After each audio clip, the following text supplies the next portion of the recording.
What is going on, everybody? It is episode 640 of Pop Culture Crisis. My name is Brett, and I am here once again with my co-host. Would you like to introduce yourself, please? I would. Hello, Crisis Actors. It's Mary. I am in a fantastic mood. Because we were almost in a printer culture crisis. We were actually in a printer culture crisis. But I decided to defeat technology.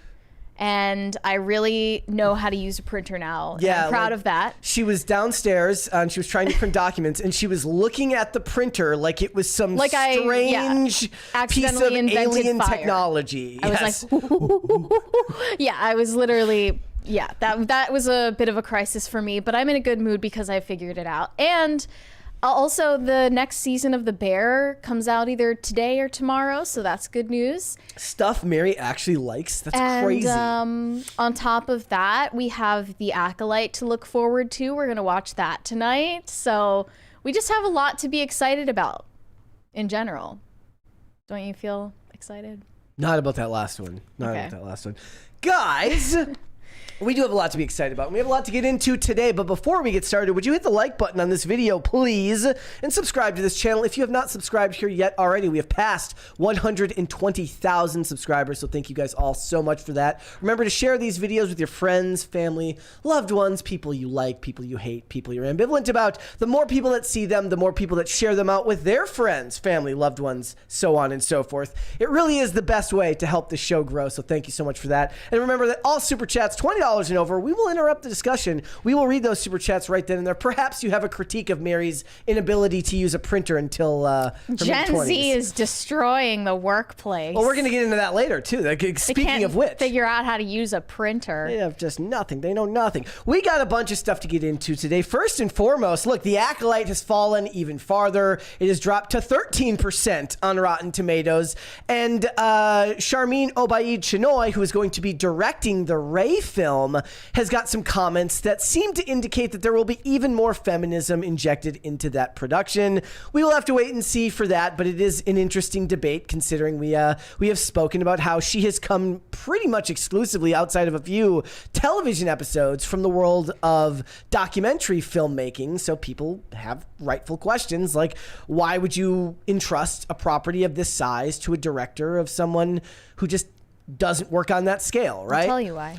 It's because she enjoys making men feel uncomfortable. Which is funny why. Because, okay, so last night I was, you fans of Game of Thrones and stuff, are you Damon Lindelof fans if you are, or if you're not? I saw that he was, like, he wrote old episodes of Crossing Jordan because I was, again, watching, reruns. I don't know if that's what you call it. Yeah, it's not streaming. A rerun if you're watching it. You're just rewatching it, but it's got commercials, so it feels like reruns. Okay. Right? So that's fair. So we're going to talk about The Acolyte. We're going to talk about Star Wars. We're going to talk about actor Billy Zane, who believes that he and other actors like him deserve emotional stunt pay for all of the trauma they have to go through in their profession, to which everybody else in the world says, "Are you kidding me? Wow, my job is really hard." So we're going to do that. And then we are going to once again dunk on Gen Z because let's face it, it is amongst the easiest things in the world to do. There's a new survey that states Gen Z is absolutely the worst generation to work with. And you'd be surprised who actually agrees with them. Brett agrees. No, Brett agrees. I do not. But I think Gen Z might agree. So we'll have to wait and see. We'll talk about it. If you're ready, Mary, we'll just get right into it. You ready? Yeah, I think I'm ready. Okay, let's go ahead and get started. Live, laugh, love. First things first, we mentioned it yesterday. So, we dunk on Disney a lot, and that's fair. I think that there's many critiques to go around for Disney, the brand. Certainly there's more stuff coming from the Disney tapes from James O'Keefe, but they do have a success on their hands right now, and that's Inside Out 2, which has crossed a pretty big milestone, over $100 million in its second weekend. And I think that's one of only 7 other movies to do that, 7 or 8 other movies to do that. And it's already well over $730 million now that we're into Monday and Tuesday. And it's gonna hit $1 billion very soon. Highest grossing movie of 2024 already. Worldwide, which means it's already surpassed Dune 2. Yep. And I saw this funny picture. They put the rage emotion next to Timothée Chalamet screaming. I don't know if he's capable of such an emotion. It's in Dune 2, you remember, right? I mean, is anybody really scared of Timothée Chalamet rage? It's not easy to buy in. I grant you that. Javier Bardem rage, maybe, but I'm gonna just continue being a proud hater of all things Disney, regardless of what they do. you're like, I don't care if you did well. Yeah. And you know, I just still think that they're going to use this one rare W to justify all the rest of their stupid decisions. Here's the thing. I don't think they actually need to do that because they don't learn. These companies never learn their lessons anyways. So I guess it makes sense to be like, we can justify it because of this one good one. But even if they don't get the good one, they don't have to justify their decisions because they never make any changes. You just know they're going to get on that earnings call and they're going to gloat about how great Inside Out 2 performed in the box office. And then it's going to be like the rest of their failures are a wash. It'll be interesting to see how the TV show does, whether it's even capable of something that can be discussed because they won't really release a ton of the numbers, right? You'll get like initial watch time, and then after that, it'll kind of just disappear. Just the into fact the that they're making a TV show of it. Well, they shouldn't, makes me right? angry. Like the whole point is that like one of the criticisms a lot of people have of Star Wars is doesn't need the shows. Like make it a movie franchise, like, or at the very least make movies and shows and not just shows. It's going to be ages before we actually get the movie. Right. Certainly, one of the things that I thought was interesting, and I completely forgot if they have updated the since then, and we'll get into it in the Star Wars topic, is at one point they had removed the Rey movie from the active movie slate. So I don't know if that's since been fixed, but we'll discuss it. Mm-hmm. But yes, they will not learn their lessons. They usually don't. That's not how these things work with these companies. Yeah. But it is worth mentioning that obviously it's struck a chord with a lot of audiences. It's doing very, very well. It's making a lot of people feel in touch with their emotions. 35% drop after week one is fantastic. So those are the type of numbers it needs. And it's definitely going to make $1 billion. And I think it'll make $1 billion pretty quickly if it stays on this trajectory. So. Thumbs down. Speaking of thumbs down, what are your thoughts on this from Pearl? Oh, yes. So Pearl Davis posted a screenshot of something she texted to her sister, allegedly. A selfie of her at the gym. And she said in the text message, where you should be. Yeah. And I'm not going to repeat what her sister said back because we're on YouTube. Yes. But it was not kind. And no, she captioned this, my sister is fat, so I text her motivation. Yeah. Am I mean? She thinks she's a guy. This is what guys do. Is this what bros are doing? This is what the bros are texting each other. Yes, it is. Yeah.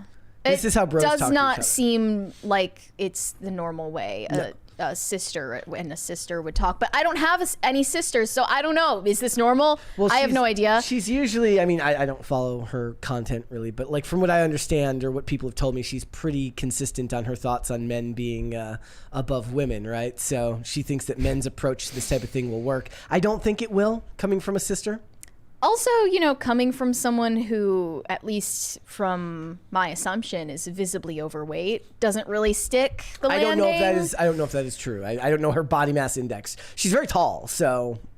Pearl, post your BMI. Yeah. Let's hear it. Oh, wait, I thought BMI was racist. It is, yeah. I've been told reliably that BMI is actually racist in a tool of white supremacy. Mm-hmm. So is the climate crisis and cancer. Wait, what is it about BMI that makes it racist? Because it adheres to like white European beauty standards or something? I think what they would say is that the scientific studies that led to these conclusions about what is considered clinically overweight were done on mainly white people.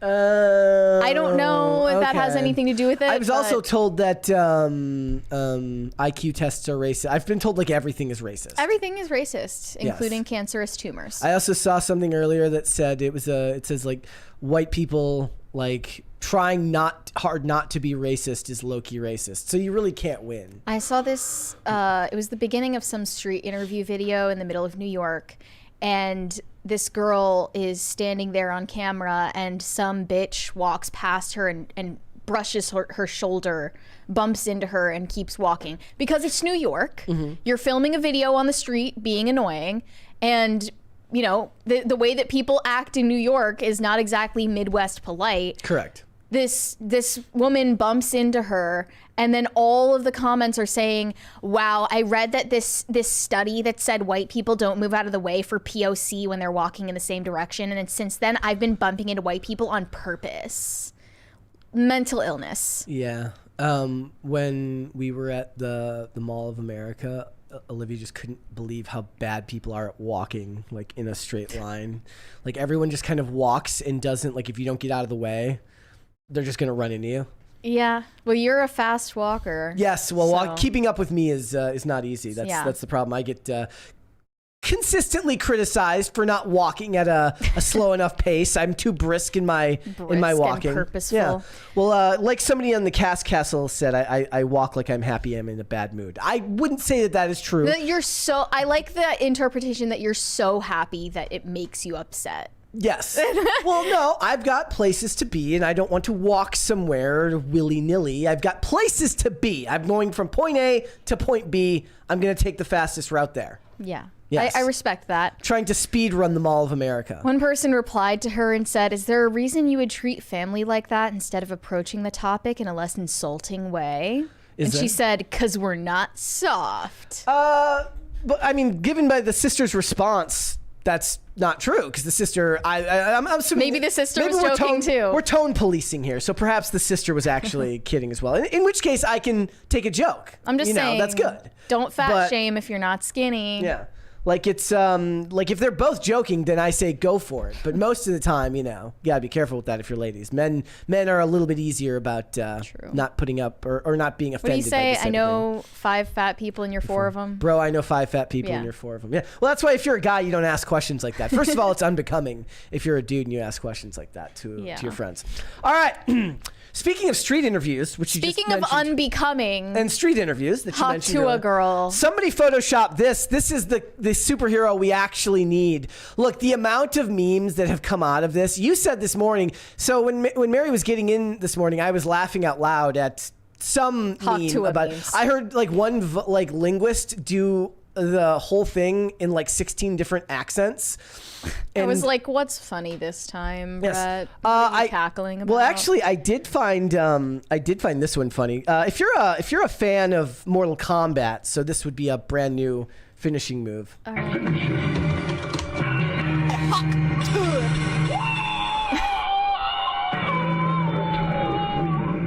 I love the internet. It brings you pure joy. It does. And I love to see because that. Because I follow or I get a lot of Mortal Kombat content in my feed. So when that one came out of nowhere, I was like, I didn't see that one coming. But now Tuah is going to replace Hawkeye. Yes. No, she's going to join the MCU. Actually, in this picture, she low-key looks like Sydney Sweeney. A little bit. Just a little Tiny bit there. bit. She's got the... Or maybe she's related to Sydney Sweeney. At least that's how it looks in the AI photo. Well, they don't need Hawkeye. I mean, they could have also made a DC Comics version of Hawk Girl. Thanos giving up on destroying the universe after getting a proper Hawk Tuah. Well, yeah. There you go. I also saw one. I saw a Photoshop that said Tony Hawk Tuah Pro Spitter. Amazing. Amazing. And then and you said these humble beginnings. This was more of that interview that we didn't see. She was edited deceptively. There were other questions. I've also seen more to say. I've seen like 3 other people saying that her name is different than the other names that we've heard. What was the name? Was it Haley Welch? Was it Haley or Julie or something like that? It was Haley Welch. I've seen like 2 other people with other names. So nobody she's knows. Anonymous. Yeah, here we go. How many is on your roster? There's only one I want. I love you, Pookie, forever. Okay, I'm gonna get copyrighted on this damn song. How do you get over a breakup? The only way to get over one is get under another. So unbecoming. Look, I'm happy with anything that brings the internet together. It's very hard work in the year 2024 to bring most of the internet together. If she is in fact still unidentified, I think that's a good thing. We should not find out who Hawk Tuah girl is. We don't need to know. It's also. It doesn't become more funny when you find out who she is and where she works. No, if anything, it kind of ruins it. Yeah, but I find it to be kind of a litmus test to how far into the conservative bubble you are. Like it's like depending on how many people you talk to that think it's gross or something like that. How far am I into the conservative All of us. bubble? I mean, you're your own person, and everybody's their own person. But most of the internet, my irony poisoned. Most of them are not taking the morality perspective on it. Most of them just see it as clickbait and fodder for the internet. Well, of course it is. Yeah, that's not even in the question. But most people aren't looking at it as deeply. Okay, I'll have to type up my think piece about You should. this. You should. I write an ironic think piece about it. You know what? Yeah, you do say that women excel at satire. Maybe I can try my hand at it. Women are the superior satirists online. Yeah. They are. There's a reason why so many of the videos that we watch that people get enraged about, half the audience is clearly fake, clearly staged. I'm gonna write a 7,000 word long New York Times opinion piece about how Hawk Tuah is actually really culturally relevant, and I'm going to psychoanalyze all of the memes. You should. And somehow it relates back to the fact that we're in an election year, and I'll somehow circle it back into inflation. That's perfect. That's perfect. Yeah. All right. Well, you can write a think piece about Ben Affleck because he is back in the news. Ben Affleck recently got into a verbal altercation with paparazzi. It's very old school Hollywood. While he was leaving JLo's house. Okay, they phrased this like they don't own the same house and live in the same house because of the rumors of their divorce. And here's what it looks like to me. Ben Affleck wants to split up, but JLo keeps reeling him back in and he can't escape. And they're trying to split up amicably, but they can't stop hooking up on the side. Why is he leaving her house in the middle of the night that's also his house? Maybe he's going to work the next day. Is he going to late night Dunkin'? He's going on a late night Dunkin' run? He's got work in the morning and he's got to be closer to the office. Sure. And she pulls him back in with her charms. Her wiles. Her feminine wiles. But anyway, these photographers were snapping flash photos while he was driving out of the mansion, and he got out of the car and started screaming at them. He was not happy about this. It doesn't look safe, but he goes up to that guy in the back. Don't do that. That's dangerous. You don't even know if that's me. You're causing accident. Right. Why does it sound like they're inside? It was very polite of him. He's like, don't do it. You understand? I can't see. You're gonna get somebody hurt doing this shit. Come on, that was as polite as you can be. Jesus Christ, my daughter's coming down here. If you flash the lights on her, you're putting her in danger. Do you understand that? Yeah. Understood, Ben. He mogged them. He totally mogged them. They're like, oh, maybe we are the problem. Yeah, but I mean, expecting paparazzi to have a strict moral, ethical code is misguided. It is. They're not even as bad as they used to be in the 2000s, but they're still pretty bad. That's what I meant by it feels like a throwback because, you don't really hear much about the paparazzi being the menaces that they used to be to celebrities. It's hard work. I would love to interview one of the paparazzos and ask them where they stake out locations and how they find out all of this stuff. We could probably get a TMZ reporter on here. TMZ, if you're watching, please send someone out. We want to talk to you. TMZ sent me the last bastion of journalism we have left. TMZ sent me a message once to do they do their podcast thing. Wait, why didn't you do it? What do you mean? I just never got it. You get 30 seconds to talk at the end of a 30-minute segment, and you have to be on hold the whole time, and it's over. It's got to be the best 30-second soundbite of your life. Yeah, it's too much pressure, right? You should do it. What do you mean? This was ages ago. Because they have their their podcast, and they pick random commentators to speak you have to listen to everything that Harvey and all of them say, and then you have to be I agree, Harvey, and then say your bit, and I never responded. I love that idea. I left TMZ unread. You actually ghosted Harvey Levin. Yeah. Well, I mean, I didn't ghost him specifically, but I definitely left them unread. So, but I would like to interview a TMZ journalist. It would be good. And JLo is she's attempting to repair her image. Yeah, in other Bennifer news, JLo was recently seen flying commercial to Paris Fashion Week. So I saw this recently with Kanye too, was flying commercial to Paris as well. Okay, it's different when Kanye does it, and let me explain why. He flew on Spirit Airlines for his meeting with Trump because he found it funny. It's funny to fly on Spirit Airlines if you're a billionaire. That's hilarious.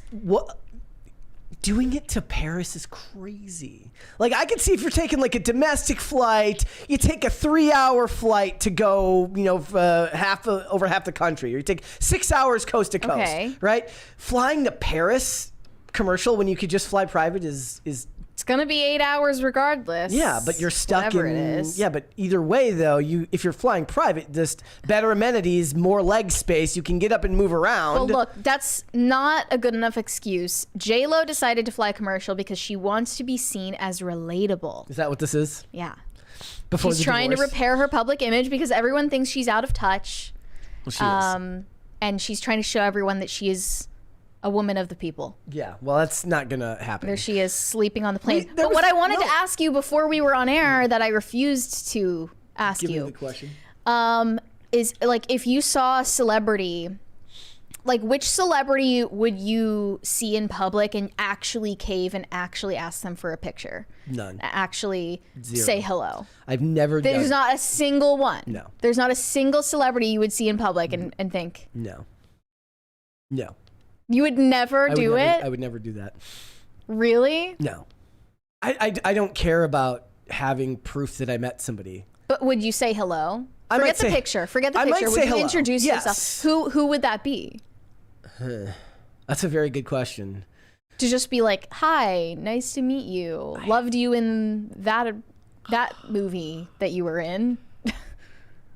I have no idea. What? Like, Jim maybe- Caviezel? I don't know. No. You wouldn't even say hello to Jim Caviezel. I mean, I'm sure I would, but I'm saying it's not like the one person. Like, there's probably plenty of them. Like, But you hate I would like the to idea anno- of I would like asking to someone anno- for a selfie yes, that much. Yes, I would like to annoy Christopher Nolan just because I imagine it would annoy him, and then give him like a really boilerplate take, like, "Oh man, I loved this movie," like You wouldn't tell him, like, horrible idea to show Florence Pugh's titties and yeah. Oh, that would be great. Just like, dude, what was that? Why were those things shaped so weird, dude? Like, He's like, I know, right? But the studio was telling me that I had to include it. Anamorphic lens. It wasn't my fault, man. It was the IMAX. You had to stop like 12 times. It was the IMAX cameras that made him look so weird. I don't They're know actually how we great in got to person. this, but I just What about you? I will tell you that. Okay, so here at Timcast, I went downstairs, just because of work. We're not usually available when they're getting ready for IRL. I did go downstairs to meet Styx Hexenhammer, okay. and James Lindsay. But you didn't ask for a James Lindsay. selfie No, on either of those occasions. no. I don't care. I don't need that. I don't care. Okay. Yeah. Getting a chance to talk to them is enough. Talk to him is enough. Yeah, I mean, I've cared about meeting some of the IRL guests, but I'm talking like mainstream celebrity people. Like if you got on a What flight. about you, Lana Del Rey? Oh, for sure. Like, of course I would. If you just got on a flight and you saw JLo Oh, in the chat. in the cabin, Introverted Banshee, Denzel Washington. Yes. You would ask him for a selfie? I might see if Denzel would let me get a photo. okay. I might do that. Okay, at least you're willing to admit Thank it. you. They know me better than I know me. Okay. Like, I was curious and I didn't want to let you prepare for the question. Yeah, I wouldn't have. I'd probably Denzel Washington. Okay. Yeah. You would ambush Fair. him for a selfie. What about you? Anybody? I mean, I would probably take a selfie with most of them.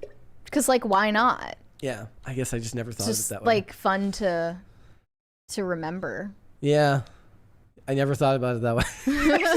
I mean, that is if they weren't getting crowded. If there were a crowd of people, I'm definitely not going to wait in line. I'm not going to wait for someone to take a photo with me. I mean, maybe if it were Lana. Yeah. But the ones I don't care about, I wouldn't be waiting around. I mean, I definitely wouldn't be paying for a photo too. Like, I don't. That's not worth it. No, I not would worth never do it. that. If I'm not doing that with people who'll take a picture with me for free, I'm certainly not ever going to pay for one. That's Yeah. all right. Let's move on then, shall we? So I asked you guys in a poll earlier who you think had the better Superman suit. I put up the options are Henry Cavill, of course, who is the previous Superman, and David Corenswet, who is going to be James Gunn's Superman, because new pictures have come out from that with them on stage, and people are kind of going back and forth here. And there's a lot of people who are saying that Henry Cavill got a raw deal. Yeah, there are these new photos where they're filming the new Superman in Cleveland, and people just don't like this suit. A lot of people were angry. A lot of people felt like Henry Cavill was done so dirty for what in return? Yeah. One person said, I love and support David Corenswet's casting as Superman, but I'm super disappointed in this suit. A lot of this people is a massive downgrade from Henry Cavill's Superman. What a missed opportunity. Hoping they fix it in post. They're pointing out that there's like gaps, like there's like loose fabric on the arms. Yeah. Which I'm guessing will be fixed in post-production. Color grading plays a huge role in this. Another thing is, like, it probably shouldn't be the case that you have to fix things like that in post. You know? Yeah. Like, you should just make it properly. Well, it's kind of like how Henry Cavill didn't wear like an actual cape because they made his whole cape in post-production. Yeah, like, I think that's a dumb decision. Oh, and people were pointing out that they did give the classic yellow S on the back of the suit, which is pretty cool. And Mr. Terrific, Ed Gathegi looks pretty good as Mr. Terrific. I think that looks all right. But in general, I think there's a lot of apathy around this because there isn't the same level of energy because Henry Cavill was such great casting. You pointed out, what was it, his old tweet asking for all the other superhero actors to repost. He's a wholesome chungus. He posted, fly your colors today, brothers and sisters. It's National Superhero Day. I want to thank all of you guys and gals for keeping us so entertained and setting such a fantastic example for superhero fans, young and old, around the world. He tagged literally everyone who's ever been in a superhero movie that he could think of. Everyone ghosted him. He's chronically underappreciated. Another person tweeted, the Superman suit is exactly what I said it was going to be. James Gunn has one approach to superhero costumes. Make a cheap rubber suit and paint it like it looks in the comics. Everything else is the boring MCU approach. It does. Not interested. Henry Cavill is my Superman. So it does have what a lot of people are critiquing are like the unnecessary lines in the suit that they think makes it overly complicated. People are happy to see the underoos on the outside again. The what now? The red. What is that? The underwear. Underoos? That's literally what they call them. Like it's like underwear on the outside. I don't know this stuff. You're underwear teaching me things. Underwear on the outside of the pants, but it does have a lot of the lines that look similar to something you'd see in the Marvel Cinematic Universe. I told you, like, I think it all looks stupid regardless. I know. So I'm impartial, truly. But Henry Cavill's suit did look great to me. But well, Henry Cavill's suit had plenty of those lines all over it too. It's not done in the same type of mechanical-esque looking way. Well, it kind of looks chainmail-ish. Yeah, it looks more modular to me. A little bit, yeah. Another person tweeted, Henry Cavill loved The Witcher, but he clearly wanted the studio to respect the material, and it must have disappointed him to see them mock it. He ended up eventually leaving it behind for Superman, only for DC to drop him again within 2 months. This man deserved better. He did. Look, the other thing is, like, a lot of people don't like the high neck. I don't actually hate the high neck on it, but I get why people don't like it. I think it looks fine. Well, he looks like Henry Cavill from Wish, and I understand yes, he does. You're casting Superman. He's got to look relatively similar.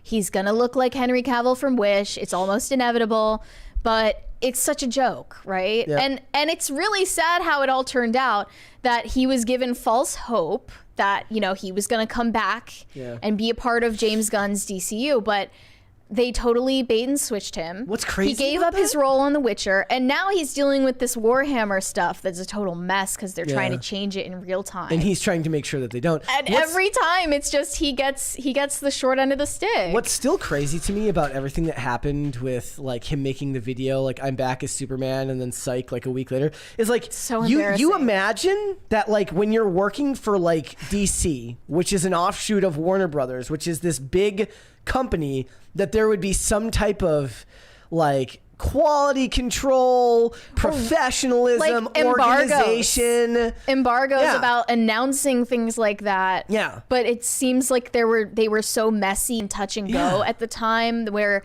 James Gunn was planning all of this and Peter Safran was involved too, where they just didn't tell him one way or the other. Like, maybe you shouldn't post that before you actually know. For sure. It's gonna happen. Like, have you signed a new contract that says that you're actually going to do this?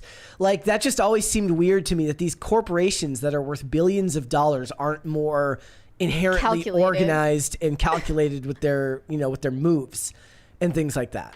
Yeah, I mean the MCU is more so. I mean, not than even DC, not but- even so much these days. They're like announcing projects, and the project gets canceled. Oh, it's Daredevil Born Again. It's 18 episodes. It's 12 episodes. It's 6 episodes. It's Blade, which has lost its like 2 directors, like 9 gazillion writers, and eventually everyone's like, when are you just gonna call, time of death this time? Like, when is that gonna happen? Because they can't seem to make the Vampire Hunter movie work. How do you not do that? Well, they put the cart before the horse, and they get really excited about making announcements and having social media. But hype. that's what But then they DC don't was- follow up the hype with anything worth watching. That's what DC used to be heavily criticized for. So DC would release a trailer, it would get a bunch of backlash, and they would be cowards, and they would make a bunch of changes because they wouldn't just follow through on their vision. Biting their fingernails. And even if Marvel was a bit bland and one note, they were confident enough in what they were releasing, because all their movies at that time were making money, that even if something wasn't inherently taken, as really, really good right off the bat, you understood that the vision was the vision, and it was going to stay that way through the end of the phase. But then phase 4 came around after Endgame, and all of that was gone. There's no excitement around any of it, and they keep falling through with everything that they're making now too. There's no excitement really around any of this stuff. Yeah. I also wanted to show a really cute video. Speaking of wholesome, It was wholesome, but also sad because of what's happened to Superman since then. we'll get back to that. Okay, here we proof go. that Henry Cavill is this generation's Superman and always better than David Cornsweet. Yeah. We're going to get copyrighted for this, but that's okay. I hope We'll not. cut it if we have to. They will join you when the sun comes. In time, you will help them accomplish wonders.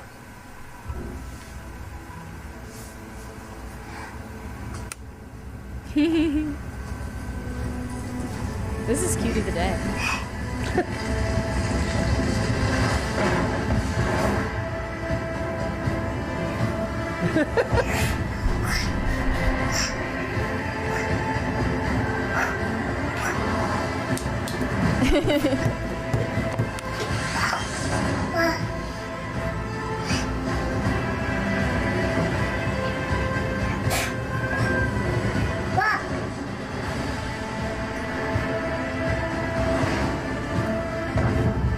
Aww. See, this is what they're trying to take from us. Okay, now I want to know what the kid's face was when he snapped Zod's neck. Oh, they didn't let him see that part. They skipped that part. No, I mean, this is what they're trying to take from us when they're removing all of the strong male characters from movies. Seriously, they don't want this. They don't want any young boys to see a character that's aspirational or masculine. Yep. And Henry Cavill was such a great example of somebody who wasn't just that, but also loved what he was doing too. So you get double as excited because, one of the things that I criticize a lot is when these actors pretend like they care about this stuff. I'm like, I actually don't need you to. Like, I like that Henry Cavill does because he's true blue. But like with the rest of the people, I'm like, just be like, I don't care. And like, don't be inauthentic. Yes, at don't be least. inauthentic. It's And there worse. was also a fan cast for what Henry Cavill could have up next in his Let's career. go! Henry Cavill as the live action Goku. Let's go! They The can do hair, this. honestly, is so flattering on It's him. on I think point it could for him. work. I really think this could work. I'm down for this. Let's Much do to it. think about. Is this AI generated? This is like definitely AI, right? The second one looks a little bit like it, but I have no idea. Maybe I'm finally at that point where I can be tricked by AI images. All right. And we'll leave the poll open until the end of that, though I think we all know who is going to win for that. Right now, 92% say Henry Cavill. The gays love David Cornsweet. No. From what I've seen, they're obsessed. All So. right. Let's. What would you like to see, cute or cringe of the day? Do you believe it or not, that wasn't cute of the day, what we just watched. But Okay, maybe we can do cringe and then cute. Balance it out. All right. Let's do cringe first. You sent me this one. Here we go. Yeah, It this one says. is also It says. bad. I'm not even going to read the quote here. You can just watch this video and then tell me what you think. It's something that I feel that I personally love embracing. Puppy play is I have no extremely idea what the important in my context is for this, by the way. That's where a lot of like my love languages lie. It's very important to get a lot of She's in a praise, cage. a lot of, good job, you're doing great, good girls. What I like about being a dog is the bond between, like, that one special person, like your owner. Don't leave the house like that. the day-to-day, like, mannerisms of a dog that they have, you know. I want to know whose idea it was first. Definitely hers. And he's just like, whatever. He'll take what he can get. He's just like, whatever. Wait, but like, don't tell me they're gonna actually leave the house and go out I in public like to be very that. carefree. What? I like not. You should have checked this so that having, we don't know that there's no nudity in this or anything. No, there's definitely not. This is probably where I feel the safest at home. She needs to get in contact with that guy who had the fake dog suit. The collie guy. She's not committing to the bit. She's not. It's kind of like my den. It's like my. I mean, she might not be able to have them. area that She I might can not be able to afford the $14,000 collie suit. Actually, yeah, the hire barrier to to know entry that is I'm pretty high. Safe and. Granted, you know, that no one cage can looks get me. expensive. Thank you for always finding a way to make my day a little bit more complicated. I appreciate that. But we can see some real pets next, right? Thank you. Yes, Some that's actual a pets. fantastic segue. Thank you for that. Let's look at a couple of yours. By the way, guys, submit to hashtag PCC Pets, hashtag Cute of the Day. Tag me and the show in there on Twitter. That way we can add them here. I try to get as many as possible, but I do miss some. I try to always like them and then send them to myself, but sometimes I miss them. So this one here is from Ellen Thompson. It says, the cat you never knew you needed, Brett. His name is Edgar. He's 3 months old, and I was playing ball with my puppy, but he took over. Oh, Look at those cute, eyes. pretty eyes. That's rare. Heterochromia. Very cute. Don't see cats who like to play fetch these days. Very cute.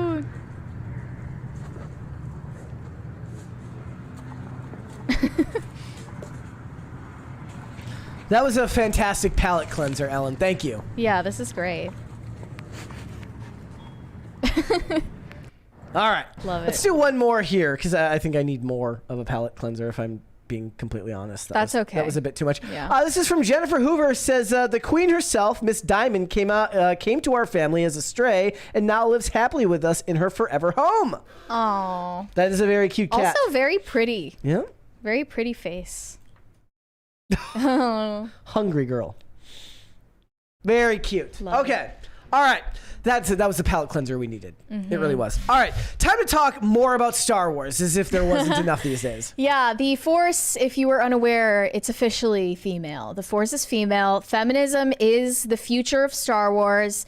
And we have not heard from the director of this upcoming Rey movie in a while, after her original controversy saying she enjoys making men feel uncomfortable. I think I have that. I would like to remind you all of who this woman is. Her name is Sharmeen Obaid Chinoy. She is set to direct the movie about Rey. And that was called into question for a while, but it looks like she is still employed by Disney. So let's take a look.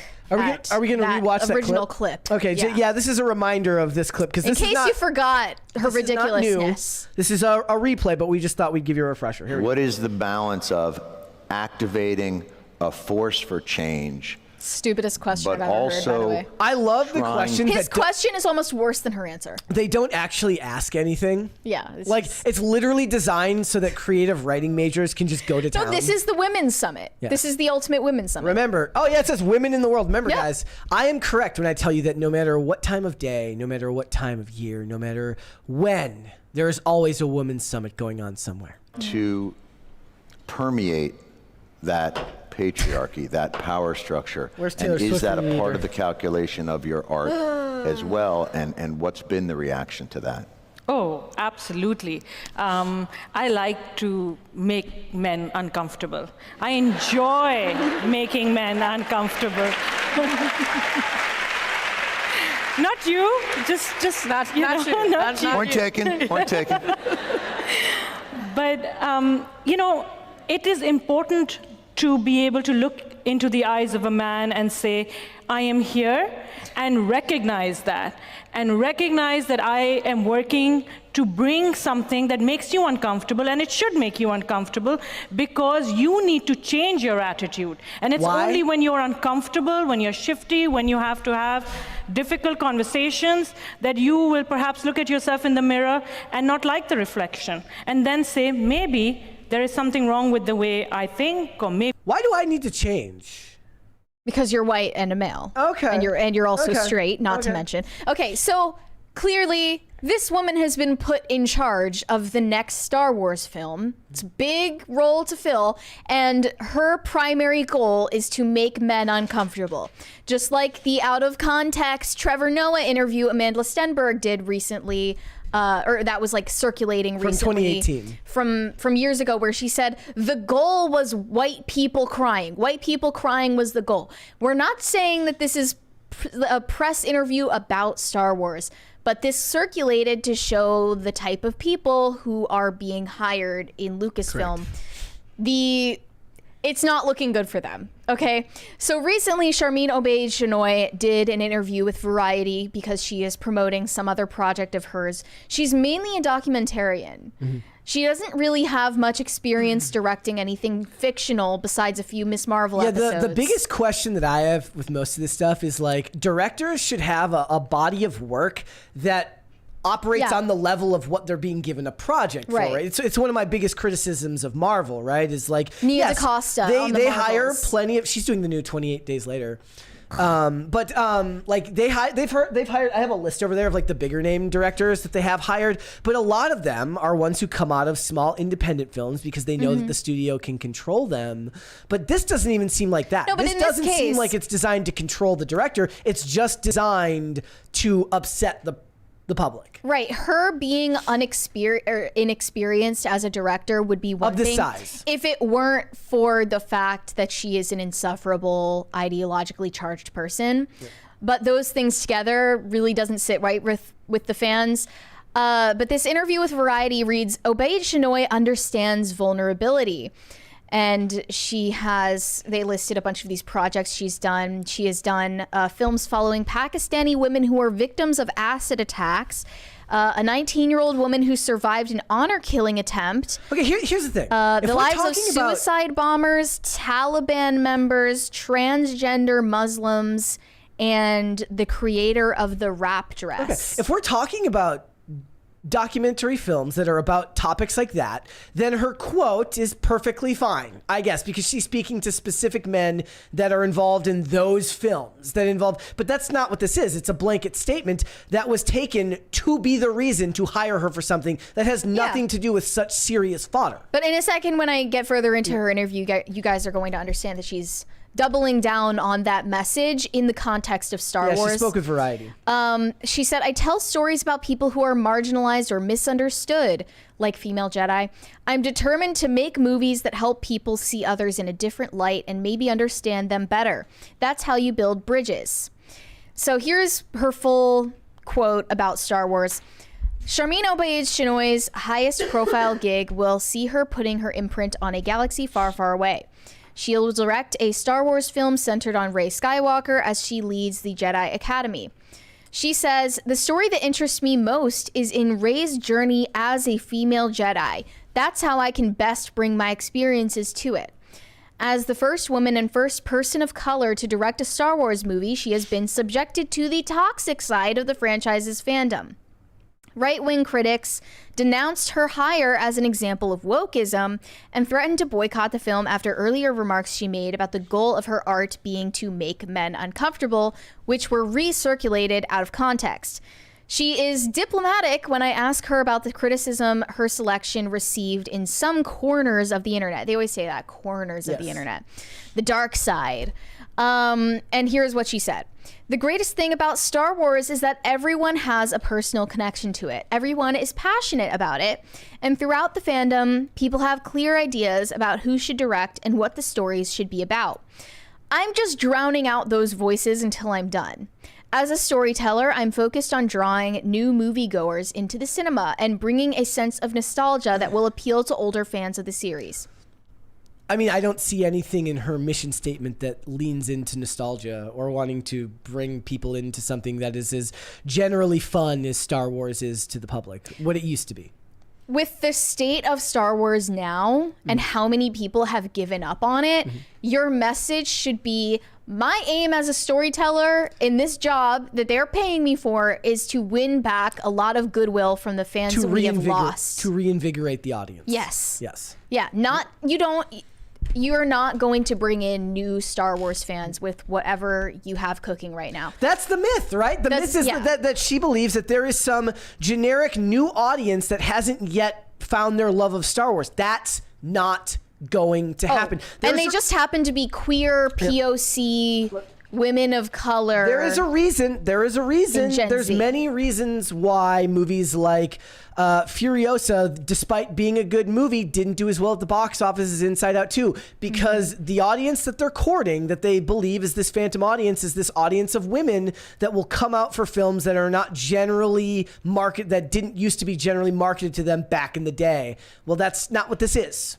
And that's not going to happen. The Rey movie was actually not on the slate for a minute. For a period of time, they had removed it from the slate. I'm assuming that given this interview now, that it is now back on the slate. Right. But the point is that you're not going to pull in this new audience. I can tell you right now that even if this movie makes $1 billion, it will make $1 billion because in the audience will skew male. I mean, that's what you need to realize is, you're trying to get a majority male fan base to watch this movie, and you keep hiring annoying, radical, feminists, lesbians. My guess is it would end up making money. It would end up making money similar to the anthology films like Rogue One and the Solo film. And Solo, if I remember correctly, actually ended up losing money at the box office given its high production costs and middling returns. So Sharmeen Obaid-Chinoy, she is set to direct this Rey movie, but did we go over who wrote the script? No, I don't know. Or is it a big we did. committee of people? I imagine that it's a committee of people. Probably a committee of people. And as for The Acolyte, the more recent failure of Disney Star Wars, they are also going through it right now. It has fallen to 13% on Rotten Tomatoes. It just can it possibly get any worse? I mean, I assume that by the end of the series, it's going to be lower than that. Yep. Record breaking. They are trailblazing in failure right now. You also said that they seem to have unequal pay. They're perpetuating a gender wage gap. I found this article from Forbes. Because of rules regarding filming in the UK, they were forced to give these facts out to the public. Yeah, they said The Acolyte isn't actually a force for equality, despite featuring a female-centric cast. It says just 30% of the 695 employees were female, and across the entire workforce, women's average hourly pay on The Acolyte was 19.4% lower than men's. You know what it is, guys? Those men, they'll walk away if the pay isn't good. The ladies aren't doing that. Yeah, just supremely ironic. If you think about it. And I just realized today that one of the main characters, Rebecca Henderson, is an EPO hire because she's Leslie Headland's wife. Yep, been married since 2016. I had no idea that was the case. I know that she's a well-known actress, so you said there is precedent for it, but that is just so funny to me. Yeah. Because didn't James Gunn get in trouble for doing the same thing? I mean, not in trouble. What's his wife's name? I forget. But yes, she was in the Suicide. So she was in the Suicide Squad, and then she was in Peacemaker. And she's like one of the few that has been kept for despite the fact that they were rebooting the universe. Magically, his wife has decided to keep her on the projects. Funny how that works. I mean, to be fair, he's kept the Amanda Waller as well, but there's precedent there. Yeah. But yeah, here's some of the numbers. It says spending isn't the only disclosure the UK government requires from studios when you film in the country. Any employer with a headcount of 250 people or more, excluding the staff or agencies on the books, is also forced to disclose the difference in pay between men and women on their payroll. It says the Acolyte was 19.4% less men received. Oh wait, it says was 19.4% less than men received, but it was also 13.5% lower when taking the middle number if hourly pay is ranked from highest to lowest. What's more is that although men outnumber women in the bottom and in the two middle hourly pay bands, 53% of the employees in the highest hourly pay band were also male. So I'm assuming that would be what? I don't know if producers would be included in that, but clearly, I mean, the only Master Soul is the only real major male actor on the cast. Well, because they refuse to show any men at the forefront of any of these projects. They definitely, if they're a man, cannot be white. No. Or English speaking. Unless for that they're a matter. bad guy. They cannot be white. I mean, honestly, the white men weren't even villains. They were just side characters for like 2 seconds that happened to be criminals or doofuses. Yeah. So that's just absolutely, like, white men are persona non grata in Star Wars. It's been that way for a while now, but watching The Acolyte, it's the most extreme example of that so far. Well, I mean, and that rings false to people too. Yeah. It's like you don't get here unless it's on purpose, and it's uncouth to say that, but we know that it's true. Yeah, and I'm sorry, I don't believe that Amanda Stenberg is oppressed in any way, shape, or form. No. I mean, she's clearly been oppressed in the sense that she never got dancing lessons. That is for sure. But other than that, the look on her face says oppressed. Very much so. It's weird to me because the sad thing is, look, if you follow what's going on in the discourse online, it really has become a weirdly political thing where it's considered a political take to not like this. But if you read this Forbes article, and I do recommend everyone go and check it out, they show plenty of the actual mainstream outlets that had pointed criticism of the show. You're not accusing them of being political pundits for the right. But they're still going to blame the Rotten Tomatoes score Yes. on review bombing and racism every single time. Maybe it's because nobody can see anything because it's permanently dusk on set and you can't actually understand what's going on. Every time that we try to make a thumbnail for the channel, she's like, "Could you brighten still it?" from The Acolyte, it's dark and gray and boring and depressing, and it looks like an episode of Grey's Anatomy. Yeah. Like, it doesn't look like Star Wars. It definitely doesn't feel like Star Wars. And it's not for Star Wars fans, so we can just stop pretending collectively that it is. I wonder how much of that budget went to Carrie-Anne Moss. She'd have cost a fortune. I didn't even realize that she was in there for a whole nother episode, but past the initial scene. Yeah. But yeah. They probably threw a lot of money at her. The price tag on this show ain't it. No. $180 million for something, again, that's flat and boring looking. Not to mention whatever they used to market the show. It's probably over $200 million at the end of the day. All right. Let us know down below what you think about Star Wars right now. I'm sure you guys are all loving it. Aren't you so excited to watch it tonight? They are. Brand new episode. Get your popcorn ready. It's not over yet. The last one we watched was 30 minutes long, probably 20 minutes because the credits are 10 minutes of that, and it took me like 4 hours to get through it. It was not boring. easy for you. I get it. All right. Andrew Jacobs said, my last tweet before my suspension on X yesterday, FYI, I'm back, included a shot at Taylor Swift and Swifties, so they might have gotten me suspended. Well, we already know that Elon is a massive Swiftie and he simps for Taylor Swift. So that checks out to me. Yes. Sorry that happened to you, though. Do two more. Shane H. Wilder said, happy Taco Tuesday, Brett and Mary, the host of the best show on NPR. Well, yes, that is obviously true. We're not going to do that, at least not until the end of the show. Perhaps. Please. Shane H. Wilder said, June 25th in the year of our Lord 2024, my dearest PCC, the Diablo sauce shortage rages on. I have been reduced to consuming fire. The horrors persist, but so do I. Yours truly, Shane H. Wilder. Stay tough, King. Now that you're mentioning it again, I kind of want Taco Bell. And it is Taco Tuesday, so I have an excuse. And I figured out how to use a printer today, so I earned this. I deserve this.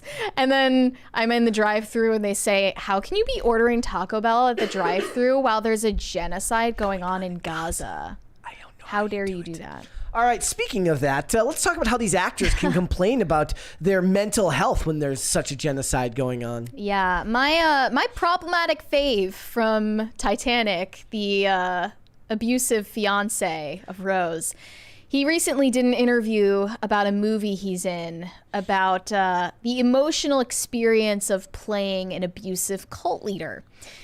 Billy Zane told Entertainment Weekly that he thinks actors deserve emotional stunt pay for the emotional turmoil that they go through preparing to play villainous characters or go through traumatic events on screen.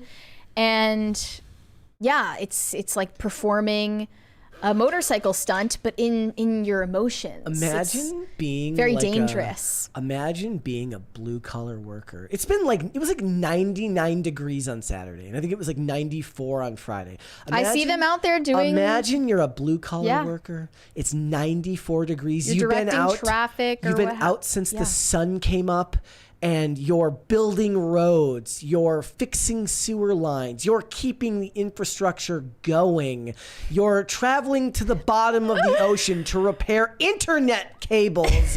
And Billy Zane's out here like, look, I had to be an abusive husband on the set of Titanic, and that was very traumatic, okay? That wasn't easy. I think I deserve a little bit extra. He looks just as annoying as he is, by the way. Yeah. So anyway, this movie he's in, it makes no sense to me that it's made by Lifetime, but it's called Devil on Campus, the Larry Ray story. He is playing an ex-con who became a manipulative sex cult leader, and he says that he had to gain weight for the role and film several abuse scenes for this movie. And here was his hot take. Actors should get emotional stunt pay. The secondary experience encroaches on the primary. It really does. You're recreating such weird trauma. We're putting coursing adrenaline through our bodies and depleting serotonin and dopamine and freaking ourselves out, and the body registers it. So his point is basically the same as what Ryan Gosling said recently. He said, I'm not going to be taking roles in super dark, gritty movies because I don't want to have to put that kind of emotional weight on myself while I'm trying to give my all to my family. That's actually something that Jeremy Renner just said recently, that after his accident, he won't take those types of complex, dark roles because it's bad for his body. I'm not attacking the idea that it can take a toll on someone to get in front of a camera and evoke all of that emotion and intensity. Yes. But what I am attacking is, first of all, acting like you're not paid enough for doing so, and that's literally what acting is. Correct. And secondly, complaining about it on a public platform when you're supposed to be promoting your project. That is so lame and entitled. And actors just love self-pity. They are addicted to feeling sorry for themselves and thinking that they're so put upon. They're the most privileged people in society. You know what it is? It's like, well, I'm not a starving artist anymore. I'm a tortured artist. Exactly. Gotta hang on to that identity is because they have to feed on that. Thespian. They have to feed on that to what's my motivation. Like what keeps you going? Yeah, what keeps you going? What should keep you going is the fact that it's a job and this is what you do to make money, just like everybody else in the world. You know who they should call? Is Hassan. You think? Emotional. What did he say? He said he finds it hard to stream because it drains his social battery. Oh, yes. My goodness. Whatever I do. He says he was appreciative of the cast and crew on set, which was safe enough. They were able to share laughs and check in with each other when the cameras weren't rolling. Mm-hmm. He said, I was curious, the nature of it. I hadn't gone there in a while like this. I liked the platform a lot for it. I've never done a Lifetime movie, hadn't considered it. I thought the network was well suited for the story. The story would have been eclipsed by graphic nudity or violence on another streamer. The fact that there was restraint and a level of censorship required in the story, we could go deeper into the character. So he's saying he enjoys going through this transformation. He's putting on a bunch of weight because he needs to appear imposing on camera. That's another reason why he feels like he deserves more pay, is because he had to gain weight. It's your job. Work it into your contract. If you don't want to do it, do the role. Just don't complain about it, because it's, role. at the very least, complain about it to people in your own social circle, because everybody else is going to. It's very often I will point out that people say they're just playing pretend. I say no, acting actually is an art unto itself. It's a craft. It's something you have to hone. You never notice, like you don't always notice good acting, but you definitely notice bad acting. So I'm not diminishing what the job is. I'm saying that have a little bit of self-respect and don't ask for pity from the people who you want to pay money for your product. At least in this interview, Billy Zane didn't say he deserved to have a therapist on set. Yes. That's they all. love that. That's all I'll say. But, I think we need to talk about Hollywood's dirty little secret, which is therapists on film sets. Those people are just raking in the dough. Just raking. Have you ever seen that meme? It says like it's the guy counting all the cash. It says therapist when he sees a blue-haired girl walk into his office. That's this, right? Except for they're not blue-haired. Yeah. This was around right before and during and after quarantine period in 2020. It seemed like there was an explosion in popularity for intimacy coordinators and on-set therapists. Right about the same time that they had on-set COVID guideline Nazis. This was when that was written. A Hollywood secret, on-set therapy.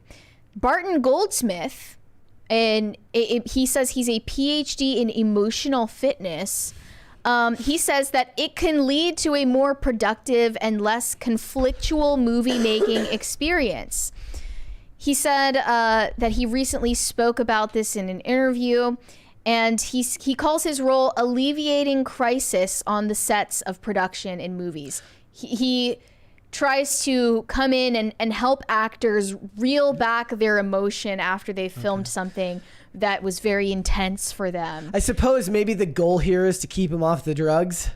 I hope that that's helping, but it doesn't seem to be. But this says emotions can run high on movie sets, and when they boil over, you need somebody to jump in. My role is to alleviate crisis on sets in the production. For production crews, the days are long, often at least 12 hours. There's a lot of money at stake. Everybody is stressed out. The crew spends a lot of time together. They get close. Fights are inevitable. There's no way you're not going to step on somebody else's toes and they're not going to step on yours. When that happens, I handle it like a family. I handle it like family therapy. Having a therapist on the set saves time and money. People talk through their issues. Big blowout fights are avoided. Everything runs more smoothly. Okay, you don't need on-site therapists at any normal workplace. The only reason that this would be necessary on a Hollywood set is because everyone there is incredibly emotionally immature and narcissistic. I remember back in when The Dark Knight came out, everybody attributed Heath Ledger dying of an overdose of like hydrocodone and sleeping pills, saying that his job playing the Joker took a toll on him and is what caused that. Well, his sister came out in like 2016 or 2017 or some, years and years later, and said that that wasn't it, and that he had sleeping issues forever. So definitely sounds like an old wives' but a tale. lot of it is like a lot of I do believe that the aura around that played a huge role in that film getting the press that it did and doing as good as it did at the box office, is because he had passed away before the movie came out. So did it play a role? I don't know if we'll ever know, but his sister says no, that he always had sleeping problems and bad drug interactions, and that's overdoses happen. A lot of people said after Robin Williams' death is that being an entertainer was part of what took a toll on him mentally. And that almost kind of turns it into like someone's suicide was about you, which is weird to me. Like I really didn't like that angle of thinking about it. Like, wow, like I feel really guilty for what I did to this person that made them feel that way. Like it's really genuinely has nothing to do with. And to the average person who audience. gets up every day and takes the drudgery of the 9 to 5 and works a regular job for regular pay and doesn't, make millions of dollars doing what they do, it's very hard for them to feel any type of way. Almost about everybody what you're going does through. mind-numbing things on a daily and weekly basis. But he says that what he helps actors do is transitioning between different scenes that call for different emotionality. He said, think of a performer who in the morning has to get ready for a very emotional scene. A lot of crying, maybe hitting, fighting, that might bring up a lot of pain and personal experience to do it really well. In the afternoon, they have to completely switch roles and be funny and light. In the meantime, they've still got all the adrenaline and cortisol from all the anger they had to manufacture in their brains and hearts coursing through their bodies. You can't push that stuff away. It's going to keep staying inside until you process it out. And that processing can be talking, crying, beating pillows with tennis rackets. There's a lot of different ways to go about doing it, but if you don't process it, it's going to stick with you. And that meltdown is going to continue until you're able to get in touch with your feelings and release the pain. It would be interesting to see if somebody did a study down the line of drug overdoses and suicides in Hollywood and whether they start to drop when things like this are employed on set. Are they actually helping? I mean, at a certain point, it wouldn't be something you can really figure out anyways. There are plenty of actors who say that acting is acting. Yep. It has nothing to do with my personal life. Yep. I don't feel like I am carrying the weight of the character's world on my shoulders when I leave set. I have my own life, and I know that it's fake. I know that this is fictional, so it doesn't take a toll on me. It just depends on, I guess, whether they're into method acting. Yep. But you don't have to do that to be a good actor. And I just still think it's a childish mindset that in order to do your job, you need a therapist on site at all times to tend to your emotional needs. And the average Most people don't have that. And the average person isn't going to feel very empathetic about Right. it. Like, you don't need an emotional babysitter to make an entertaining performance for people to watch. It's just outlandish to me that is being considered the bare minimum. And also, people are proposing this as a way to make Hollywood sets less dangerous for children. It's incredibly idiotic and short-sighted. In what way? Because what you do to keep children safe in Hollywood is you take the dangerous people out of the situation. You don't give add the kids more therapy. people. You don't add therapists. You give you the get set. rid of the people that make the therapy necessary. You get rid of the Harvey Weinsteins. You get rid of the Brian Pecks. You get rid of the Dan Schneiders. You don't add Dr. Barton Goldsmith to the Hollywood set to make you feel okay after Dan Schneider screamed at you. Barton Goldsmith sounds like an evil billionaire in a movie. I love it. He's wearing tinted sunglasses in his profile picture. All right. Let's go to Super Chats. Corey Anderson said, Mary, do you have a live, laugh, love sign in your I just did home? Chair accidentally. Oh, hi, Chair. Hello, Chair. I feel like you have a basic feminine home, even though you are super based. Do you have? Do you hide your basedness with like what's the store that Hobby Lobby decor? I definitely don't have a live, laugh, love sign in my house, and I never would. In the chat, Brad the Third says, "Aren't all sunglasses tinted?" No, he's like wearing red sunglasses. Okay. They're like a color. So you don't have like basic white woman stuff in your home. Well, that's not true. Like, do you have pictures of Marilyn Monroe anywhere? No. What? Just kidding. Like, I have like the fairy lights that you hang from the ceiling. Like, that's a very basic white girl thing. Okay. Everything is pretty basic, but I definitely don't have Hobby Lobby signs on my wall. Cleggy said, Mary, disregard what Corey said. Live, laugh, and love is unironically based. I'm not sure I can agree with that. How that works. I don't know. How do you feel about the live, laugh, love? I love. Look, I love. You live, laugh, love it. I live, laugh, love it. I'm I'm all in for the normie life. So anything that screams normie to me, I am 100% okay with. I don't want to live my life in the socio-political bubble that just reeks of sadness all the time. You know, like I envy the normies most of the time.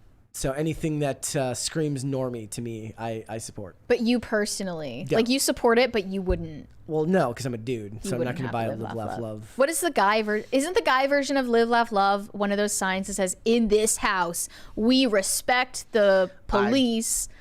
I have no idea. We worship God. We vote for Trump. Oh gosh, yeah. Like there's stuff like that all over the. It's really funny. So down by where I live, there's like this row of houses, and they're having like a flag war, and it's really, really funny. A flag war. So one of them has like a flag with another flag that says I stand with Israel. Okay. I stand with Trump or something like that. And then right next to him is a house that says it's literally the lawn sign that says like no human being is illegal, love is love, be kind, blah blah blah. And it's like every other house is like they're all fighting. They're both cringe. In my mind, they all like in my best case scenario, they all walk outside and greet each other and go on with their lives. I want them to argue or take down the signs. I would love to find out that they all just kind of get along. And You know, the flags and the signs, they're an eyesore, I don't like regardless it. of what they mean. I'm not a fan of having. Have a United States flag. Yeah. That's very tasteful, simple. And okay, so I heard people who used to say like I forget if it was like DC Drano would say like when I see an American flag, I just assume they're a Republican. Yeah. But I get that.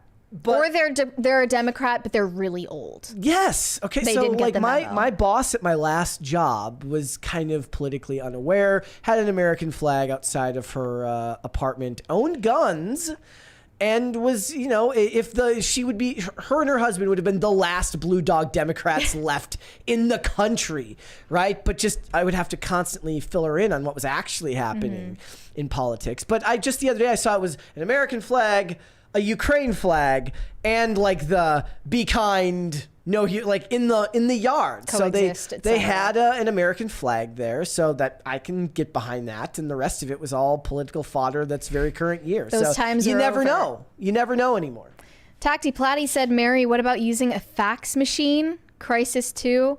I have never sent or received a fax. I don't even totally know what that means. I think I sent a fax once at one of the last jobs I had. Is I it think. what does it mean exactly? I don't even remember. I don't think so. Is it you're sending something You should to Google it. print out of someone else's You should printer, Google or is you it have like to have a phone number? You have like a fax a phone number? I know that there's a phone number involved. People in the chat are just getting pissed right now, like that you don't know what a fax is.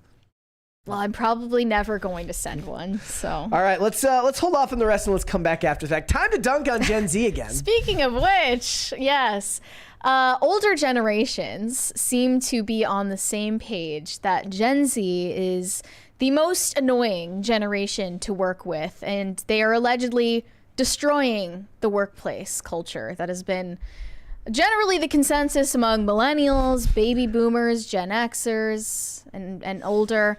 There's a new study that surveyed over 1,000 adults in the US about Gen Z colleagues and the generational differences between people in the workplace.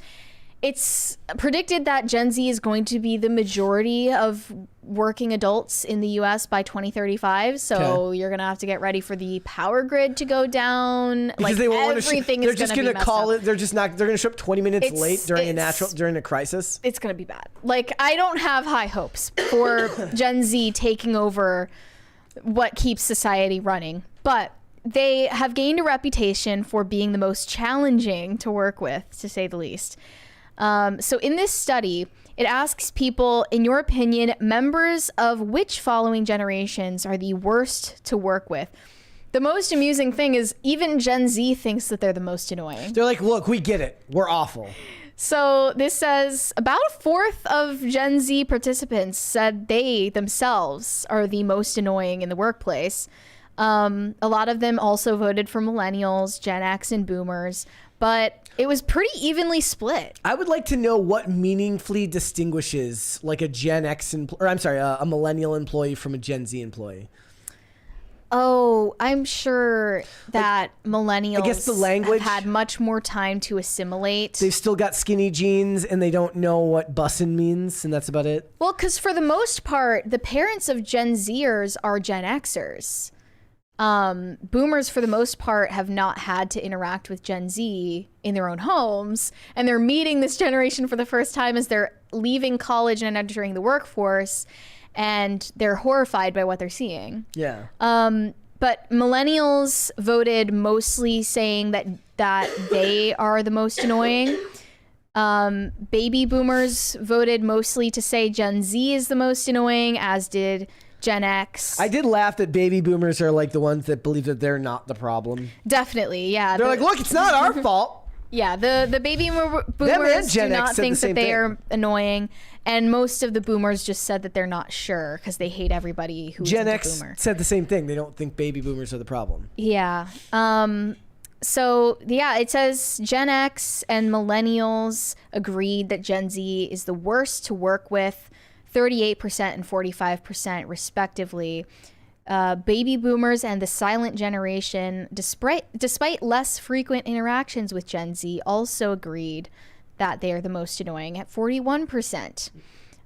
In contrast, when asked which generation is the best to work with, millennials emerged as the clear favorite. That's crazy. With 42% of respondents indicating that they are the easiest to work alongside. For some reason, I would have imagined Gen X would have gotten that one. I don't know why. Really? I don't have any reasoning behind it. But how are they like differentiated? I feel like they would complain less. They wouldn't take days off, you know, because they've still been bred into that mindset where you don't take days off. You just go to work and you don't call in sick and you don't complain. Well, what I see as the difference between the Gen Zers and the millennials is that the millennials really bought into the hustle and grind culture of working. They didn't care as much about work-life balance. And meanwhile, the Zoomers care so much about work-life balance that they just don't go to work. Yeah, well, yeah. And they just go to work late and they take vacations without telling their bosses.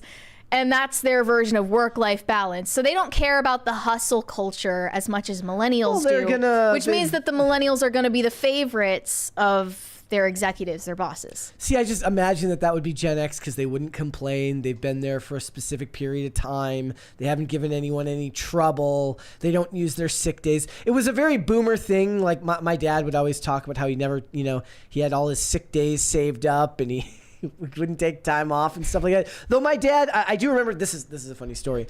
I remember one of the first times I realized that my friends were kind of falling into this sphere of like, what you would call woke ideology was like a friend of mine saying that my dad was privileged because he was able to take use his paid time off on a Friday to make like a long weekend.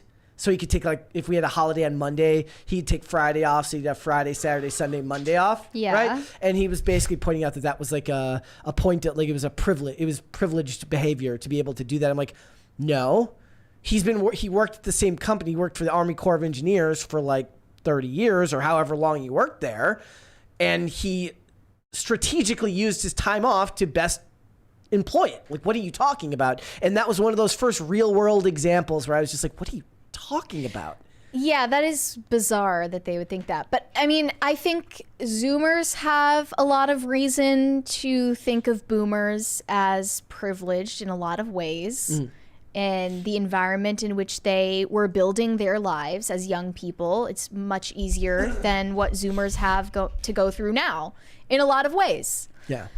So there's reason to have grievances, but you shouldn't let it destroy you, and you shouldn't let it destroy your will to live and your will to reproduce the human race as it is for Gen Z right now. Why do you think so much of it is like that? Do you think it's the housing market? It always comes back to the housing market. It's the doomerism of you'll never own a home, and why should you anyway? Because the climate is about to destroy the planet, and billionaires run the world.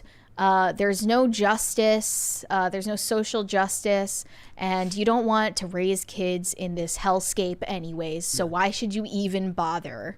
That's generally the sentiment that they have, and that's why they're choosing pets over kids right now. And then people wonder, like, why doesn't anybody want to hang out with us? But I think that the worst problem with Gen Z is it's got to be their attention spans, right? Yeah. Like, they're not really mentioning that. I'm a millennial here. in that I suffer from that. They're not really mentioning it as much, but like, imagine what you would be like, Brett, if you grew up with a smartphone. Like, even worse. Imagine what you would be like today. I already have a tiny attention span. If you got your first smartphone in middle school or even earlier than that, it would be over for you. Yeah, it would. It's like, I think they have attention spans of goldfish. There's and a $20 super chat there from Gordon Shumway. He said, Brett, you're a millennial. Remember 15 to 20 years ago when everyone said they were the worst? Remember Snowflake?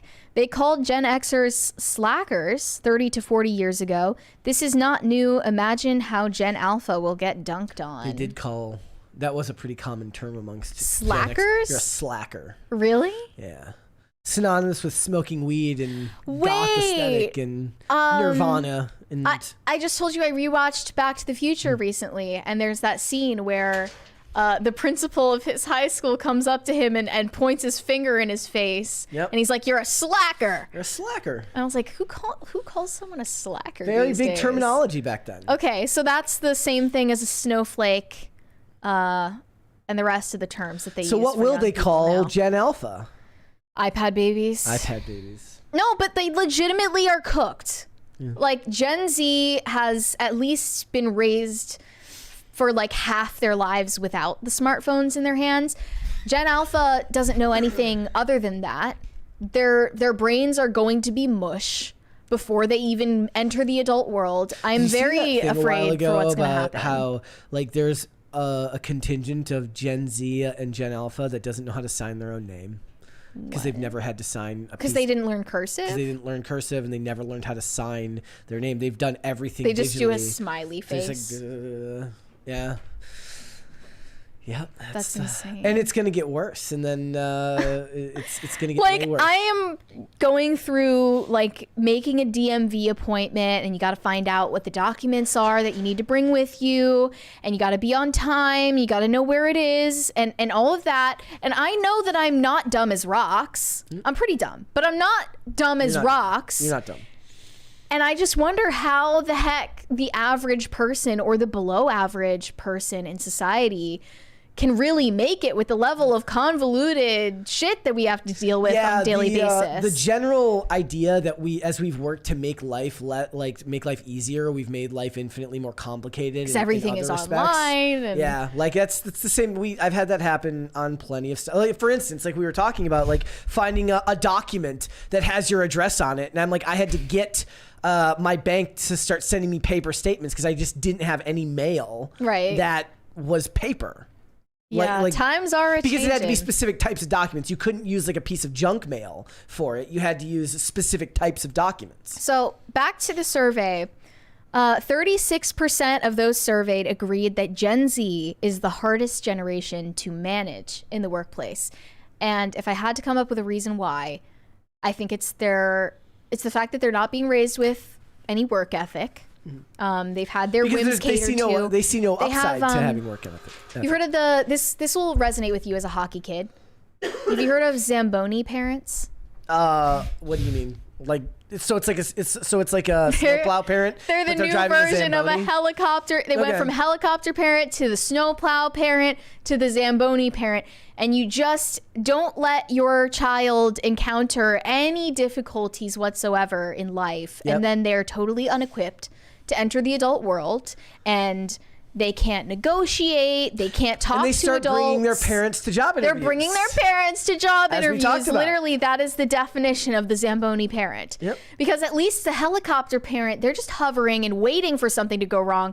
But the snowplow or the Zamboni parent is preemptively removing all obstacles from the child's life and totally paralyzing them. What do they do after their parents die? I mean, I guess we're gonna find out because that hasn't happened yet. It's untethered. But this is who we're passing the torch to. Yeah. Like, this is what we have coming in the future of this country. And not only is Gen Z the hardest to manage, Reportedly, Gen Z workers think showing up 10 minutes late to work is just as good as being on time, but baby boomer bosses have zero tolerance for their tardiness. Research reveals. If you, what's the saying? If you showed up on time, you're 10 minutes late. So this is a survey of over 1,000 adults and their attitudes on punctuality. Almost half of those aged 16 to 26 said that being 5 to 10 minutes late is just as good as being punctual. No, it's not. This is time blindness in action. Yeah, it is. And remember, being on time is a tenet of white supremacy, according to the Smithsonian. So 40% of millennials said they forgive their colleagues for running late. Look, it depends on how often it happens. Only 26% of Gen X would say the same. Yeah. And only 20% of baby boomers are tolerant of lateness. Thank you. Thank you. Thank you. And 70% of the boomers said they have zero tolerance for any level of lateness from Gen Z. There is not going to be any accommodation made for time blindness or any of these other fake ass conditions. Well, I mean, what was the whole point of sending him to college when the whole idea was supposed to be like, you go out into the world, you get a class schedule, and you learn how to make it to class on time without your mom waking you up in the morning to send you off to school. That's what we've lied to kids for the last however many decades and saying that that's what college is supposed to teach them. It's supposed to send them out in the world so they can figure it out on their own. Well, that doesn't seem to be the case. Well, what ends up happening is that they just don't take responsibility when the opportunity arises, because they've never even been taught that the concept that having personal responsibility is valuable or edifying. No, they see that as like placating in a way to a system that's out to get them. They want to dismantle the system. I love that word.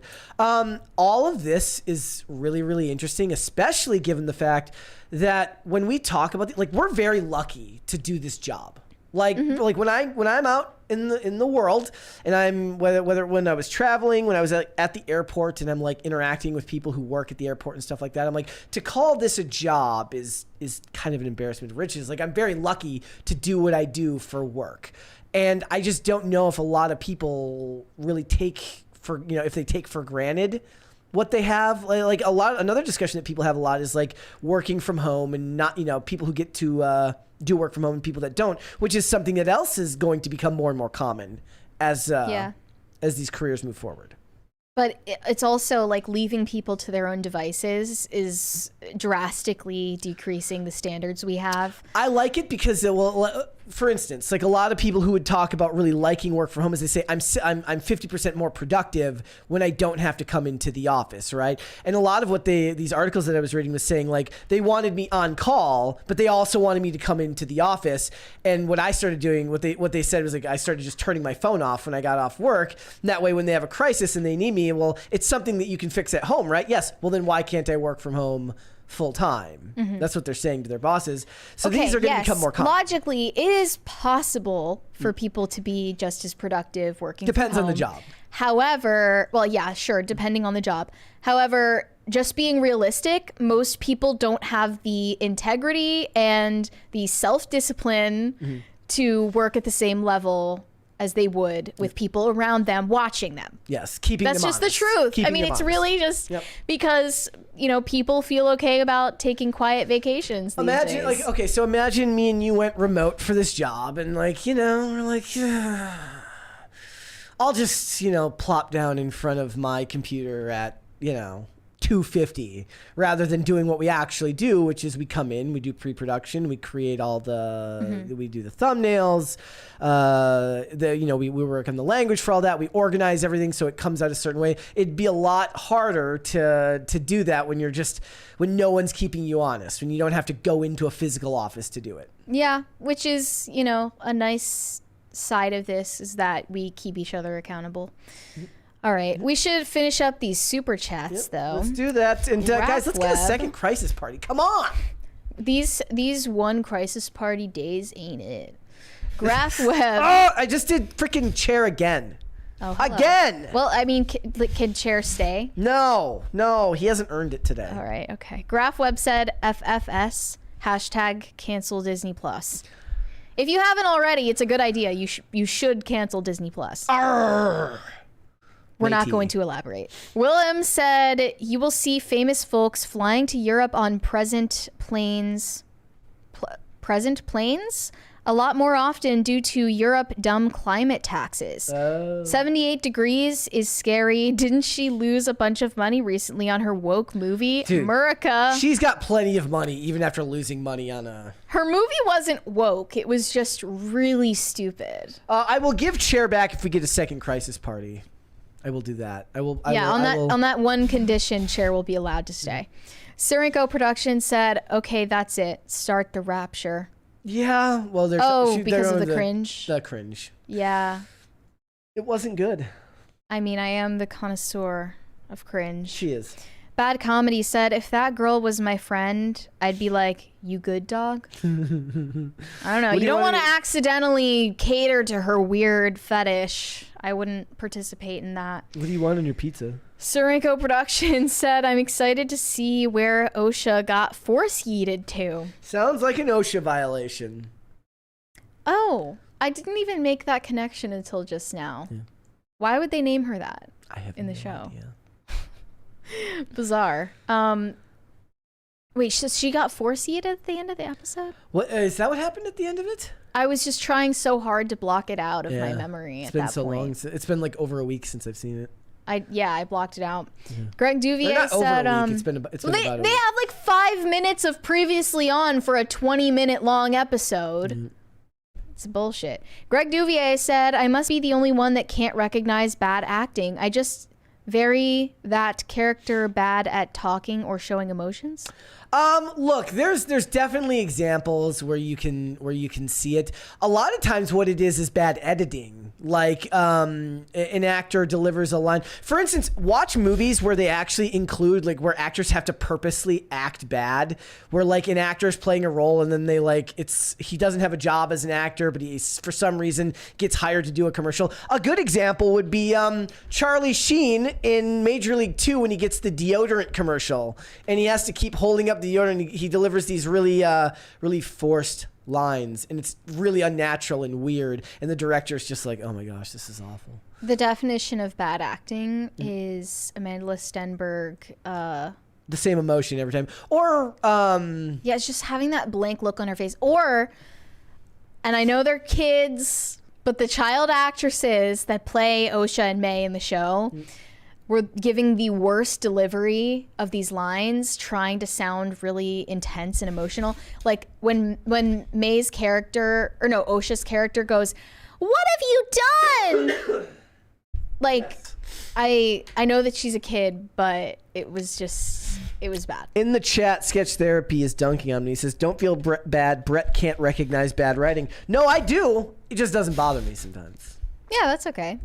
Shane H. Wilder said, not having any live, laugh, love crap in your house. Based. Well, now I don't know what's based. See, I think it's more based to have it these days. It might be, but I can't just, as you say, vomit up the red pill. Yeah. I can't just become a normie overnight. I have been irony poisoned.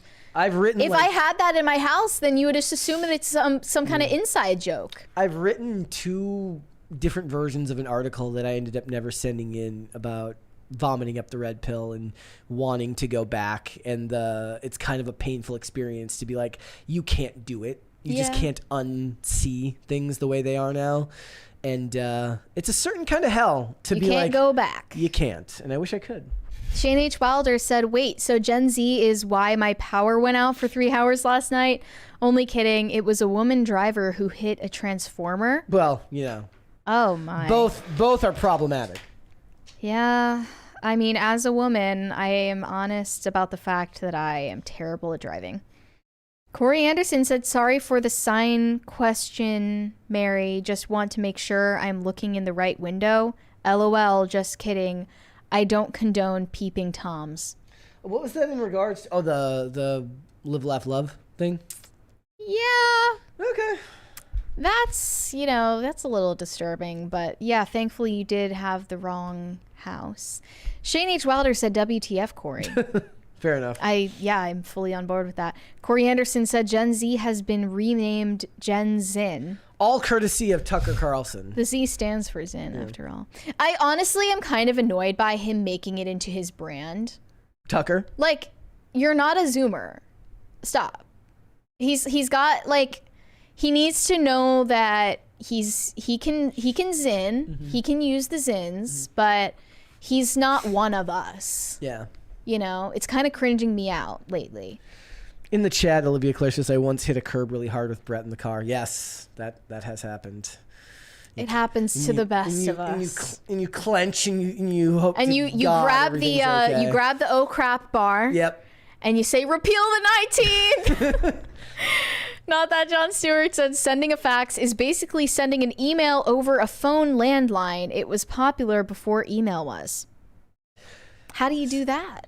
We should do a video of you said like I feel like Brett Cooper could do this as a video where Brett Cooper I would love to see it. Like at the offices. I want to see like Zoomers have to send a fax for the first time. She asks Jeremy for something and Jeremy's like, I'll fax it to you, and she's like, what the hell is that? But you're too embarrassed to ask what it means. So then she has to go. No, she doesn't want to ask Jeremy because she's her boss. He's her boss. So she goes and asks Matt Walsh how to send a fax, or Andrew Clavin.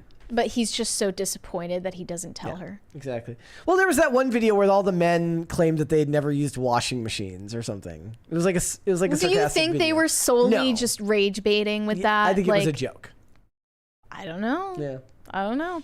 Not that John Stewart said, Corey Anderson was next one. He said, it's a joke, Shane. Perfect setup, can't resist. Okay. Shane H. Wilder said, Mary, even Rhodes scholars have issues with the DMV. Yeah, when I was out here I was in a certain type of like weird bureaucratic hell because my license had lapsed in Minnesota because I hadn't driven in years. So I was like in this weird no man's land of You were in DMV purgatory. I was in DMV purgatory. And then one day after like 3 trips back and forth, different documents every time, I was just under the assumption that I was gonna have to retake my my driving test again. So I like studied the book again and got ready to take the road test again. And the lady spent like 30 minutes trying to figure out. She calls in like the Uber boss who's been at that DMV for like 20 years. It's literally you've reached the final boss, and she looks at it for like 15 minutes and they can't figure it out. So she just like hits a button and says the magic it's easy button. They just hit the button and gave me my license back. The magic button that means everyone's lives don't need to be hell. That they could have pressed the entire time. Yeah. But didn't. Well, even then, I don't even know if that's true because she was like the Uber boss, so she probably had like that pension must be sweet. Must be really good. Must be really good. I don't think I could handle working at the DMV. No. And again, when this happened to me the first time, because I went back to Minnesota to try and get this taken care of because I was like moving out of my apartment and I was here and I was trying to get my license taken care of there because I thought it might be easier than trying to establish everything in Maryland where I was moving to when there was like this weird I had no idea what was going on. Took the test again, took the permit test again, passed it, and then they said like I missed the date by like 7 days and it wasn't valid, and I just like left the DMV that day. And you just cried. And I just because they said if you take the permit test, you will get your license back and you won't have to take the driving test again. So I took it, passed it, and they said no, you still have to take the driving test. There's no dates available till November, which was like 2 months later. But I was in the middle of moving and I left the DMV. I was just like, privatize the fucking DMV. Would it be better if it were privatized, though? Yes. Like, do we know At that? At the very least, it would be open later. At the very least, they would leave it open. They should be open on the weekends. Yes. The fact that they don't have, that there aren't doctors who just strictly do Saturday and Sunday. Honestly, if there were a dentist open on the weekends, I would go get a teeth cleaning just for fun. Just to get it done on the weekends. Just not even just to get it done. Like I would make it into a hobby of mine. But I don't want to have to do that on a work day at 9 a.m. The Rumbling said Brett needs to mukbang a cough drop. LOL. Lol. That was so funny. Your suffering makes them laugh. That's another reason why this job is such emotional turmoil for me. I don't know how I do it. I need a therapist. It's emotional labor. I need a therapist here so that I can do my job. Do you have a cough drop though? I do not have a cough. Well, you don't want that either. Then you have that sound, and that's worse. Oh, true. Your allergies, yes, you said, are in a flare up right now. Imagine having allergies. Couldn't be me. Boosted Yogi said, thankfully my kids 5 and 8 like to be outside most of the time unless it's super hot outside. I have faith in my millennial ass to raise 2 hard AF Gen Alpha kids. I love that. You know, if you don't believe that you're capable of it, then you're shooting yourself in the foot. And people just assume that they have to go with the flow and they have to go with the trends. Yeah. And if you go out in public and you see all of these children being raised by tablet screens, then you must assume like, wow, I guess everyone's doing it. But people raise children for thousands and thousands of years without doing it. So they'll be just fine. Corn Pop in the chat is consistently saying they need to replace me on the show. He wants Chair to replace me. I mean, is Corn Pop trying to volunteer himself? I think he wants Chair to take my job. Okay. That makes sense. I thought, wait, no, we're not going to show Chair. We need 2 crisis parties if we're going to show Chair. They'll get Chair back till the end of the episode if we get a second crisis party, but that does, that takes work. Yeah. Yeah. You can't just have Chair for free.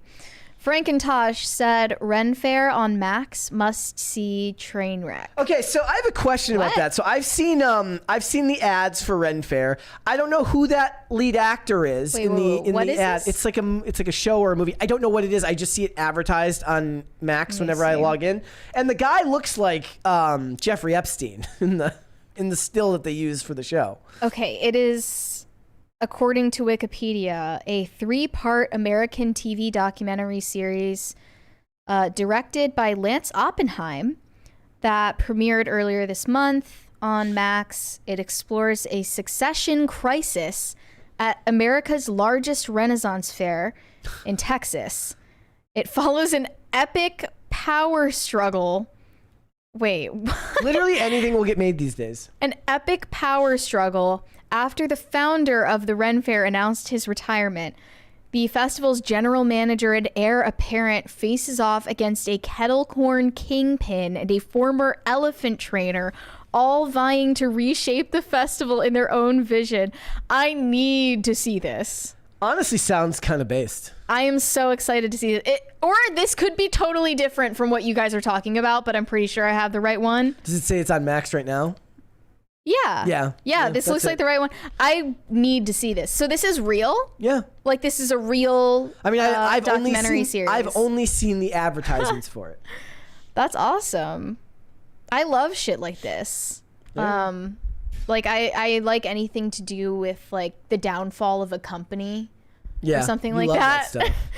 Again, if they want to make movies that will draw women to the theaters, make Ren Fair the movie and put it in theaters. I don't know if Ren Fair the movie is going to be for the female audience, but it's definitely for the Mary audience. Well, Anna Delvey should have been. I love that. Like Inventing Anna should have been a movie and been put in the theaters. Women would have gone to that. Yeah, I did like the way they did it as a limited series, though. Yeah. And also, I usually would have hated how much it focused on the journalists. But it felt like it made sense. Hollywood loves stories like that, like the journalist who gives it all up for the story, who ruins their marriage for the story. They do love fiction. Who neglects their child for the story. They do love fiction. Okay, Not That Jon Stewart said, early is on time is late is unacceptable. Correct. Wait, since when is on time late? Being on 10 minutes early is on time. Being on time is being 10 minutes early. Wow, I wasn't aware of that. Wow, I didn't know that. I didn't know that. Willem said, sorry, peasant planes. Also, most movies are woke now because of the reduced standards that are normalized. Also, season 4 of The Boys is amazingly awful. Look, I don't know if I subscribe to that notion that most movies are woke now. I think that a lot of movies are just bad.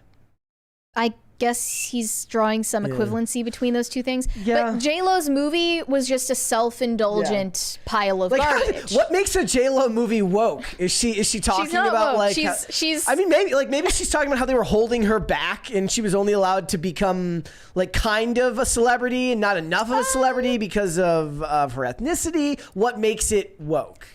Like, what is the oppression scale for JLo? No, it's just a big rehashing of why her relationship with Ben Affleck failed in the first place and how they got back together, which never needed to be made. Doesn't sound woke to me, but it definitely sounds stupid. Sketch Therapy says, that's Brett not recognizing bad writing. Well, you didn't give an example of, like, the movie that's woke that I don't think is woke, but I see your point, I guess. But you Furiosa? Furiosa was not that. I didn't think it had terrible writing. I mean, a lot of the dialogue was It was just slow and iffy. plotting and didn't have nearly the pace that Fury Road did. Yeah. Corn Pop sent us a sticker. I don't know what it is, but thank you. Looks like a lemon with a cape. Okay, Corn Pop is on one. Gordon Shumway said, it's hard to find a fax machine these days. Closest easy access is Transflow. Most truck stops have them. Okay, well, there you go. It's Okay. things to know. And we are going to hang out till 5 because, of course, they get mad when we check out early. You know, we're not... Mary might be Gen Z, but I'm not, so I don't believe in work-life balance, so... In this case, early is unacceptable. Correct. I'm starving. I'm dying. Are you? I'm actively keeling over. That is not good. That's not good. It says, please stop using fax. I don't know if anybody here is actually using one one does. today. No one uses fax machines. At least, not that I know of.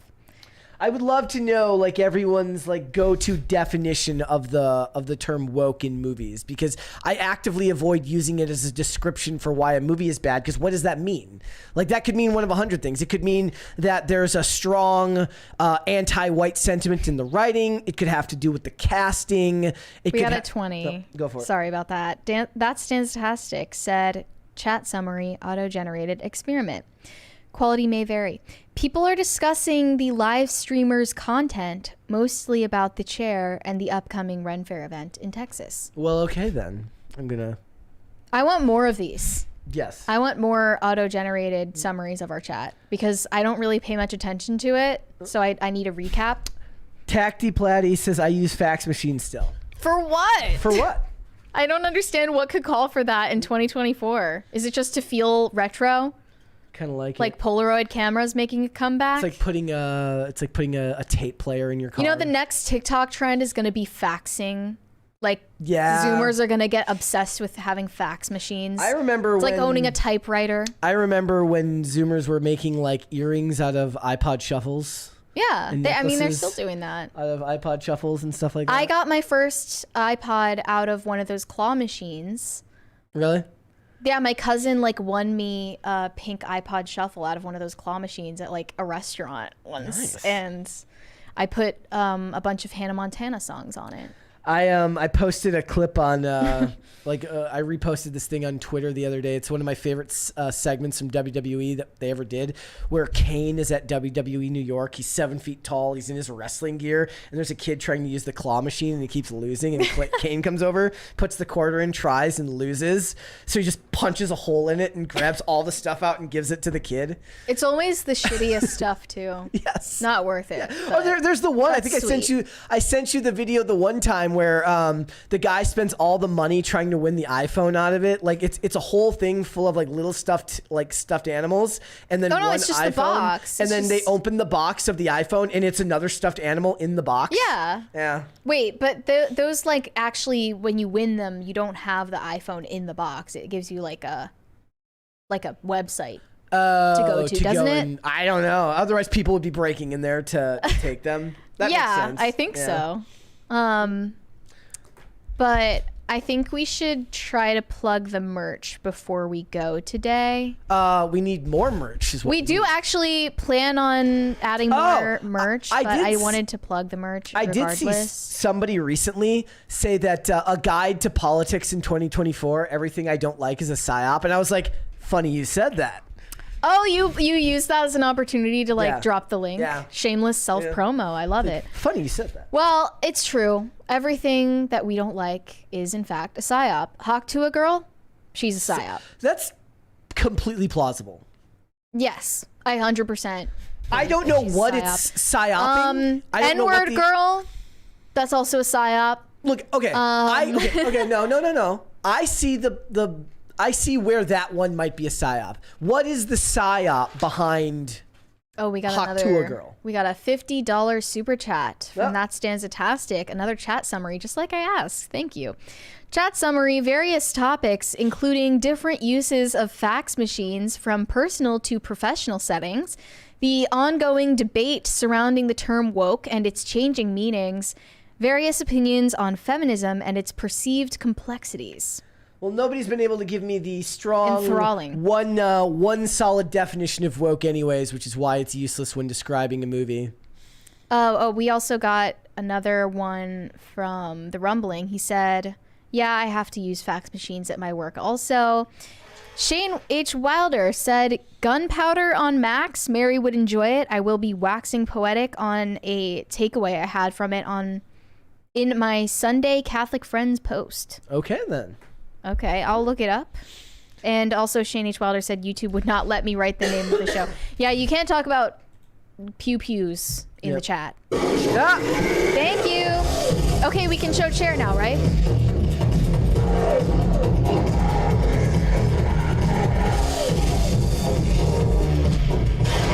Okay. We got another from Willem. He said, you all are baiting me. Haha. I meant woke in the sense of most current movies shouldn't ever be made, but with DEI BS, they throw in a power woman, a black, and make everyone else gay stand on that. Yeah, but the thing is Jennifer Lopez was famous before any of that was a thing. Jennifer Lopez is a household name. She's actually the opposite of that example. She's the one who got there by merit. She was a famous singer. She was an actress before any Allegedly of this stuff. not a great singer. Yeah, but the point Or is great actress. a household name before. She had the charisma. That's what she had Exactly. going for her. Exactly. So I still don't agree that it's exactly, accurate definition of woke.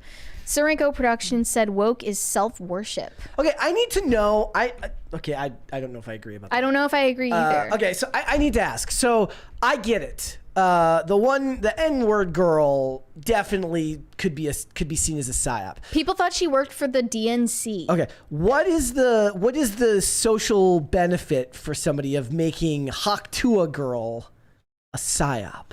Okay, I was just kidding about that one. I mean, I don't You should genuinely write a think piece. I could think myself into an answer. You totally answer could. You for absolutely could. But not right now while I'm severely low blood sugar. Maybe Hawk Tuah girl is just a distraction from the fact that they're about to cancel the debate this week. I think that's there you go. Ha! That's what it is. No, I am genuinely really excited for the debate. I wish that we could talk about it on the show because it's so funny. Like maybe we could do a segment where we go over like the memes. We could do the that, memes from I the guess. debate. Yeah. Is more what I'm interested in than the issues. Because I'm putting my 19th Amendment to good use. That Stanzatastic says, you're welcome for chair chat. Yes, thank you. Also, big thanks to Francisco Sanchez Jr., who got us a third crisis party as we went off air yesterday. We didn't even see it and until we scared signed off. and scared the crap out of me when the crisis meter went off and we didn't know it happened. So thank you if you're watching, Francisco. You're the man. Yeah. That Stanzatastic, or sorry, High Vulture 75 said, Mary, did you hear Tim calling you out on IRL last night about your take on Swift's patriarchy line? Wonder what he said. I have no idea. He's like, I didn't really have a take, did I? He just said, you're a billionaire. That's it's really all you said. He said, you're a billionaire. Is this really That wasn't really a take, honestly. That was just like a tweet without much thought behind it. But I'll if you guys can summarize it for me, I would like to know. Then you can respond. I'm not really, I don't really watch IRL. Shane H. Wilder said it's about Catholic persecution and Guy Fawkes. Okay. And then a $20 one there from Wisco Welder. He said, Mary, you should watch the show alone. It's honestly very wholesome. Friday's question of first nudity, I had to think, and I figured out today it was the shower scene in Vacation. I think I was 13. Oh, the first time that you saw a nude scene in a movie. I still don't know. Yeah, I have no idea. I still remember the scene in Little Big League when the main character, the kid, watches like an adult film while he's away at a game, and then his mom gets the bill for it in the mail. She's like, "Night nurses from Jersey." I guess the first like adult-ish scene that I ever saw in anything was the Titanic like hand thing. Oh, the hand maybe that's scene. it. Yeah, there you go. But that hardly counts. All right. I think that is all of them. That is all. Thank you guys so much for that. But and again, I did want to thank Francisco Sanchez Jr. because again, I didn't see that until we went literally off the air yesterday, and I was like, "Why is this thing still going off? Maybe it's glitching or malfunctioning because I wasn't looking at the screen yet." We should. Okay, maybe then what we do is we find the best memes about the debate, and we can at least talk about it. Maybe not as what a day segment. is it tomorrow? It's Thursday, right? I thought it was Thursday. It's Thursday. I thought. Okay. Yeah, I. Instead of a movie review, we'll do that. Do a meme review? Yeah. There you go. Was it Matt? That's all I have keeping me going at this point, is wanting to see Biden gaffes. Matt says, so people are freaking out about a lyric that's been in the song she's been singing the entire tour is moronic. Wait, and where is clutching. this? It's up here. I was just reading it right here. I mean, is that really clutching pearls? Okay. I guess there might be people who are calling for who think there's a deeper meaning to it. I saw a take from, I think, Jamie on Twitter yesterday that can offer a little bit more nuance than we gave yesterday. Okay. Full disclosure. Let me find it. Because I was aware that it's been in the song for years now, and I was aware that the song is about Jake Gyllenhaal. It's not about all men on the planet. So this person said, hi, listen to the words in context. This is about the ironic performative male feminism of a boy asking his girlfriend to drive while handing her car keys with a fuck the patriarchy keychain. It is a gender essentialist anecdote. She wanted Jake Gyllenhaal to drive her around. And then Jamie said, they can't comprehend abstractions. Everything is literal. So what I said to this is, I recognize that there's nuance to it. I recognize that there is context and there's a larger story being told. This song is like 10 minutes long, okay? I don't have the patience for that, but if that's what they enjoy, that's fine. But to act like the tens of thousands, maybe hundreds of thousands of women screaming out that specific line louder than the rest of the song, louder than even the verse in which it is, to pretend that they understand that nuance, that context, that larger story being told about resenting your male feminist boyfriend who wants to be the passenger prince in the car is just as stupid as pretending that Taylor Swift led a chant of F the patriarchy over and over again at her concert. Neither of those things are true. Her fans in the audience screaming F the patriarchy and not the rest of the line, they are screaming it because they agree with the line. Those three words, not because they are enjoying the story about a male feminist boyfriend with a patriarchy keychain. Ironically, what it does is all it does is point out that perhaps she is a better storyteller and a better artist than your average. And what it points out is that her fans are too dumb to get the nuance in the story that she's telling. Yeah. And I'm not really villainizing her for that. I'm just saying this is the culture around her that she is, perpetuating and she is profiting off of it. Okay, I will say that given the fervor behind her fan base, that there probably is a large amount who do understand the nuance to it because they take her lyrics so seriously and they think so deeply about everything she does that if there was a fan base of somebody of an audience that would do it, it would be hers. Okay, fair, but the tens of thousands of women in the audience who are like, patriarchy! Like, do we really think that they understand the story around the F the patriarchy line. I mean, I'm sure I don't plenty think of them do. I don't think they do. And even if they know the context, we can also recognize that the reason they're screaming those 3 words out of the entire song is because they agree with the ideological meaning of those 3 words. There's 2 more there, one from Serenko and one from J2 Corpse. Serenko Productions said, Tim said you didn't understand the context of the line in the song, even though that's irrelevant to why they were shouting F the patriarchy. Well, perhaps he should have tuned into yesterday's episode of Pop Culture Crisis, where Mary went more in depth. Maybe about Tim why should tune in right now. Okay. And then there's one more. I wasn't there to defend myself. J2 Corp said the keyring actually said femboy. Is Jake Gyllenhaal a femboy? I don't know. That's... How long ago was that? Many years. Yeah. When were they dating? I mean, I don't think it was even slightly recent. Early 2010s? Yeah.